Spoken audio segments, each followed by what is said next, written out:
Doctor Suresh के पास हम steroids को लेकर जाना चाहते हैं। अब हुआ क्या है डॉक्टर मल्होत्रा, डॉक्टर सुरेश की जैसे ही कोई बीमार पड़ा, जाहिर सी बात है वो चिंता है। चिंता में क्या करते हैं सारे रिश्तेदार दोस्त लोग, ये दवाई ले लो, ये दवाई ले लो, फेबी फ्लू ले लो, रेमडेसिविर इकट्ठा करके रख लो और तुरंत स्टेरॉइड लगवा लो ताकि आगे कोई ज़्यादा खतरा ना हो। तो सर क्या ऐसा हमें करना चाहिए? कई बार क्या होता है कि हम लोग डॉक्टर्स पर भी दबाव बना देते हैं कि नहीं सर आप ठीक से इलाज नहीं कर रहे हैं, नहीं सर आप सीटी स्कैन नहीं करवा रहे हैं, नहीं नहीं डॉक्टर साहब आप तो हमें स्टेरॉइड लगवा दो। तो ऐसे में डॉक्टर सुरेश कुमार जी क्या किया जाए? ये बहुत ही इंपॉर्टेंट क्वेश्चन आपने पूछा है मेरे से, और ये बहुत आवश्यक है जानना कि स्टेरॉइड्स के साइड इफेक्ट बहुत होते हैं और स्टेरॉइड कब कोरोना में हेल्पफुल होता है, फायदा करता है। यदि ऑक्सीजन लेवल आपका 94 से ऊपर है, स्टेरॉइड की आवश्यकता नहीं है, किसी को भी स्टेरॉइड नहीं देना चाहिए। यदि ऑक्सीजन लेवल 93 से कम आता है और पेशेंट को सांस लेने में तकलीफ हो रही है, तभी स्टेरॉइड हम क्लिनिकली इंडिकेटेड करते हैं। ये बहुत महत्वपूर्ण है क्योंकि स्टेरॉइड यदि आपने ज्यादा दे दिया, मान लीजिए 60 मिलीग्राम दे दिया या 100 मिलीग्राम दे दिया, तो उससे क्या होगा कि फंगल इन्फेक्शन का बहुत ज्यादा खतरा रहता है। दूसरा, ज्यादातर पेशेंट कोरोना के डायबिटिक्स होते हैं, प्री डायबिटिक्स होते हैं, वेल नोन डायबिटिक्स होते हैं, तो उनका शुगर हमने देखा कि अभी हमारे पास 1270 आज पेशेंट्स हैं, उसमें से कम 200 पेशेंट ऐसे हैं जिनको डायबिटीज ऑलरेडी इंसुलिन पे चल रहे हैं।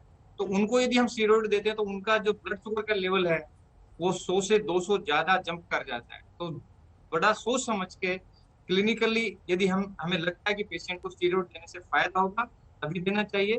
तभी देना चाहिए जब ऑक्सीजन की कमी है, या तब देना चाहिए कि लगता है कि यदि ये एक्सरे में लगता है कि बहुत तेजी से ये फैल रहा है, फाइब्रोसिस ज्यादा हो रहा है, तो स्टेरॉइड इंडिकेटेड है। अदरवाइज नुकसान स्टेरॉइड से ज्यादा है। यदि आपने पहले डे 1 पे स्टेरॉइड स्टार्ट कर दिया और टेम्परेचर है नहीं आपको और स्टेरॉइड दे दिया, माइल्ड डिजीज है, तो ये उल्टा नुकसान करेगा और ये वायरस की जो मल्टीप्लिकेशन है वो बढ़ा देगा। यानी कि आपने हल्के कोविड में स्टेरॉइड दे दिया तो बीमारी को डबल कर देगा, ट्रिपल कर देगा। So steroid should not be given in the mild disease and those cases where oxygen level is maintained above 94।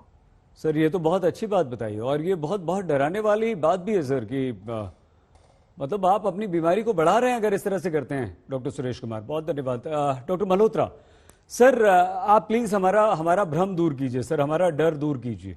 क्या हो रहा है सर आजकल? देखिए क्योंकि कोरोना के पेशेंट्स बहुत ज़्यादा आ रहे हैं तो RT-PCR टेस्ट भी नहीं हो पा रहा है, और अगर हो भी रहा है तो रिपोर्ट सर बहुत ज़्यादा देर में आ रही है। एंटीजन तो हो ही नहीं रहा, मना कर दिया कि एंटीजन के लिए किट्स ही नहीं है हमारे पास। तो ऐसे में सर अगर हमें लक्षण अगर मान लीजिए आते हैं तो हम क्या तुरंत अपना किसी डॉक्टर की सलाह पर घर में इलाज शुरू करवा दें? और साथ ही साथ सर आप ये भी बताइए कि हम सीटी स्कैन, स्टेरॉइड्स, रेमडेसिविर, इन सब चीजों से कितना बचें? ये लाइफ सेविंग बिल्कुल भी नहीं। जी अंसारी जी, बहुत अच्छी सी बात आपने पूछी, बिकॉज जो मेन मुद्दा है दैट इज हमारे शरीर की इम्यूनिटी। अगर हमारे इम्यूनिटी है तो हमें इन किसी दवाई की जरूरत ही नहीं है। कोरोना आएगा, छू के चला जाएगा। तो सबसे पहले तो ये है कि हम अगर अपनी इम्यूनिटी इंप्रूव करें, और वो बेस्ड है 4 पिलर पार्टनरशिप पे। 4 पिलर्स क्या है? आप अच्छे से अपना एक्सरसाइज कीजिए रोज रेगुलरली। ये मैं मुद्दा अलग ले जा रहा हूँ थोड़ा सा, but this is important for everybody, because ये आप सब कर सकते हो। एक्सरसाइज करिए, ठीक से रेस्ट लीजिए कम से कम 6 से 8 घंटे का, और अपना न्यूट्रिशन इंप्रूव कीजिए और अपना एटीट्यूड पॉजिटिव रखिए। क्या हो रहा है कि काफी सारे लोग हमारे पास इसलिए वापस आ रहे हैं कि जी उन्होंने न्यूज में ये सब देख लिया। नहीं, इश्यूज निकल रहे हैं सर। हम आप ठीक कह रहे हैं सर, हम लोग कोशिश कर रहे हैं देखिए भ्रम दूर करने की, और इसीलिए पूछ रहे हैं सर। मैं आपको बीच में इसलिए रोक लिया क्योंकि समय बहुत कम है। एक रिएक्शन हम चारों से आपसे लेना चाहेंगे एंड में, लेकिन डॉक्टर मल्होत्रा हमें जल्दी से ये भी बता दीजिए सर कि वो हार्ट अटैक्स भी बहुत हो रहे हैं इस दौरान, और ये कहा जाता है कि आप डिस्प्रिन खा लीजिए, एस्प्रिन डिस्प्रिन खा लीजिए ताकि ब्लड आपका पतला रहे और आप हार्ट अटैक के खतरे से बचें। इसमें सर हम लोग क्या कर रहे हैं सर कि हम बीमार नहीं हैं तो भी खा ले रहे हैं, हल्का सा बुखार आ रहा है तो भी खा ले रहे हैं। मतलब डर इतना हो गया है सर कि बीमार होने से पहले हम दवाइयां खानी शुरू कर दे रहे हैं, और हमें ये लग गया है सर कि ये कोरोना से बचाव की ये दवाइयां हैं 4-5-6 जो आपने बता दी हैं, चाहे वो फेबिफ्लू हो या जिंकोविट ले रहे हैं लगातार, सभी लोग ले रहे हैं घरों में, और ये डिस्प्रिन और एस्प्रिन की बात आ गई, तो इस पे सर प्लीज भ्रम दूर कर दीजिए।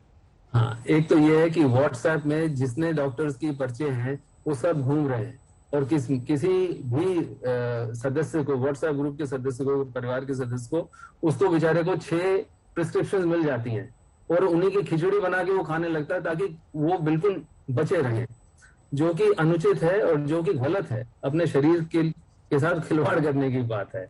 जहां तक कि डिस्प्रिन का सवाल है, डिस्प्रिन 75 मिलीग्राम अगर कोई ले रहा है तो उसमें कोई बहुत बड़ी बात नहीं है जी।